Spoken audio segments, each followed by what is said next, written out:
ดังไผ่เฮ็ดอยู่เฮ็ดกินทำผสมบรรยากาศยามแรกสบายดีพี่น้องตอนนี้เราอยู่ที่ผาปังเมืองสปูนแขกซ้อนในเขตมื้อนี้เราเดินทางมาวิถีชีวิตนะมาใช้ชีวิตจากที่เราอยู่เฮือนอยู่ซ่านมาพี่บ่ประมาณ80บ่ทิดถามเฮาออกมาใช้ชีวิตเพราะว่ามันเคร่งเครียดหลายอันหลายอย่างเฮาก็อยากมาปลดปล่อยกลางเต้นกลางหยังก็มา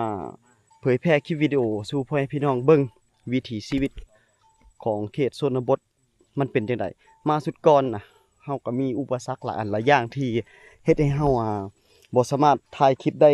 ยาวได้เรื่องทั้งครอบทั้งครัวละมีอันจำเป็นแน่ก็เลยว่ะก็เลยพากันกลับมื้อยังบ่ทันได้รีวิวอันนี้ซ้ำเด้กลับมากับบ่ทิศ2คนมื้อนี้ตอนแรกกลางเต็นท์เบิ่งงัวเบิ่งควายนะทุกคนเนาะงัวนี่สิลงมากินน้ำตอนแรกพ่อสิอาบน้ำอยู่ในนี่แหละวิวทิวทัศน์บรรยากาศงามเด้อบัดนี้เนาะ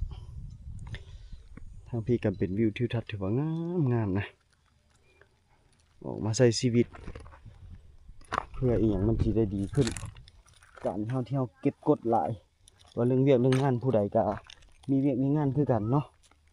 แต่ว่าเฮาสิแบ่งเวลาจังใดแนวใดก็พี่น้องที่บ่สามารถมาได้ก็สามารถรับชมคลิปของทีมงานพวกเฮาได้บาง FC บางคนก็แชทมาหาเฮาได้ว่าว่าเจ้าไปนั่นคือสิคักข่อยกินฮอดตอนยังน้อยเด้ว่าเฮาก็คิดเห็นเนาะถ้าว่าในอนาคตเฮาบ่ฮู้ว่าเฮาสิอยู่บ้านเฮาหรือบ่บางเทื่ออาจสิไปใช้ชีวิตอยู่บนอื่นก็อันนี้ก็เป็นภาพแห่งความทรงจำกับแม่นเก็บไว้เป็นที่ระลึกปัญหาชีวิตมันก็มารุมเร้าถือว่าหนักหน่วงพอสมควรก็สู้ไปนำกันสิ่งที่เฮาอันนั้นเฮาบ่เคยคาดจากกำลังใจจาก FC จากพี่น้องเลยได้เฮามีมาตลอดให้กำลังใจเฮาเรื่อยๆโอ้คักแท้เนาะงามอีหลีเด้อบรรยากาศดีเพียบพร้อมไปด้วยธรรมชาติอันนี้มันเป็นทางนั่นได้เส้นทางอันชาวบ้านเที่ยว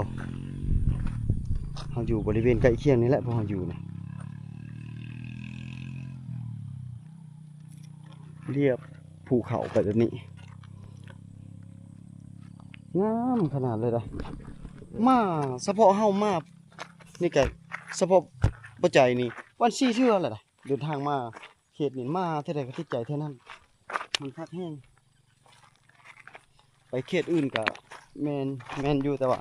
เขตนี้มันบกไก่แห้งบกไก่แล้วก็ค่อนข้างจะเดินทางมาสะดวกสบาย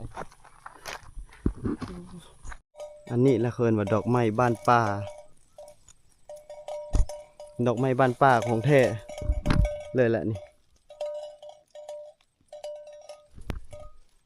สวยงามเนาะบ่ได้มีไผปลูกเด้เกิดเองตามธรรมชาติโอ้ยงัวก็สิกับเหล้ากับแรงแล้วนี่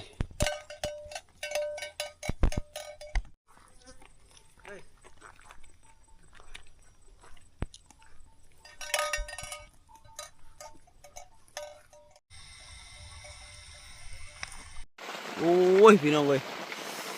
มีแต่ถากกับถากเนี่ยเต็มเลยดินี่ซองโตไปเลยนอนเต็มที่แล้วแบบนี้ตายแล้วเนาะ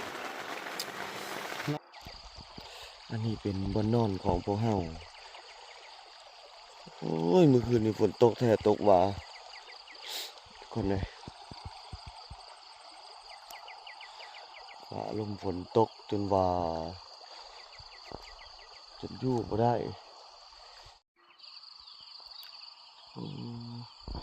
บรรยากาศดีแห้งเลยนะตอนยามมื้อเช้าเลย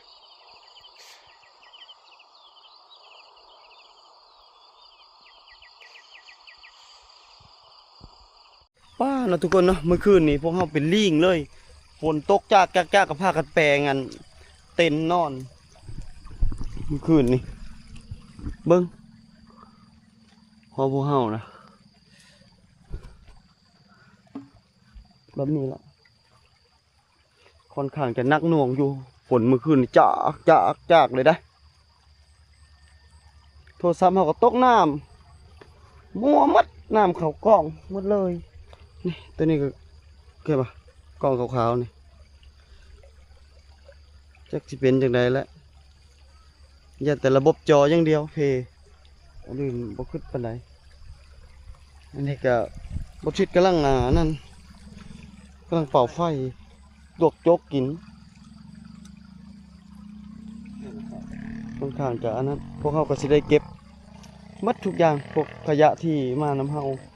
ตัวที่มาน้ำเฮาแล้วก็บริเวณใกล้เคียงนั้นมันจะได้เมื่อคืนนี่เป็นลิงเลยเนาะ เปียกเบิดเลยเครื่องนุ่ม เปียกมันเลย หากหลายฝนตก ทาก ตกเมื่อคืนเลยฝน ตามแข้งตามยังเต็มมาเลยทากกินเฮาทั้งทากทั้งปีงเบิ่งกว่าเฮา เปียกเบิดเลยบ่มีเครื่องนุ่มมัน มันอยู่ในนี่เด้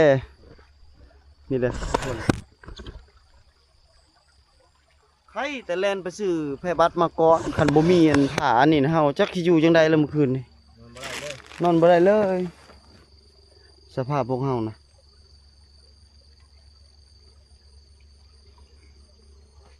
มันเป็นดินชื้นแบบนี้ เข้าไปในเต็นท์พุ่นเด้ถากนะลึกอีหลี หม่นเขา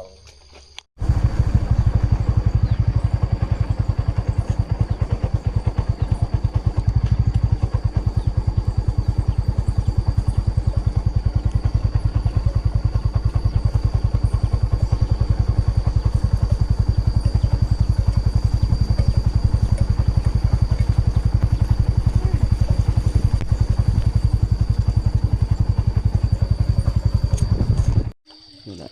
พอดีเห็นผู้สาวมาปอกหัวข้ามาเห็นตอนนั้นผัดไปอาบน้ำเนาะผัดมื้อนั้นผัดอาบน้ำพอดีว่าเอาหัวข้าเพชรอย่างนาง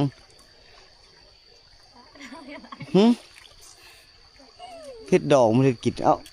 จะไม่ได้สวนปะนางมาแต่สวนอันนี้หัวสิไข่สาวบันป่ามีได้ห้องเฮียนบ่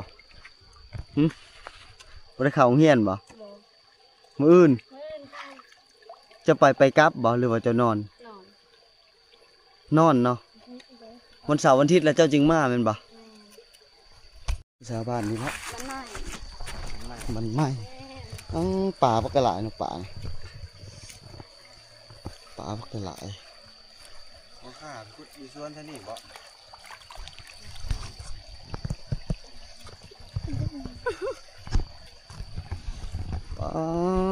ดุเนาะดุมันขนาดเนาะ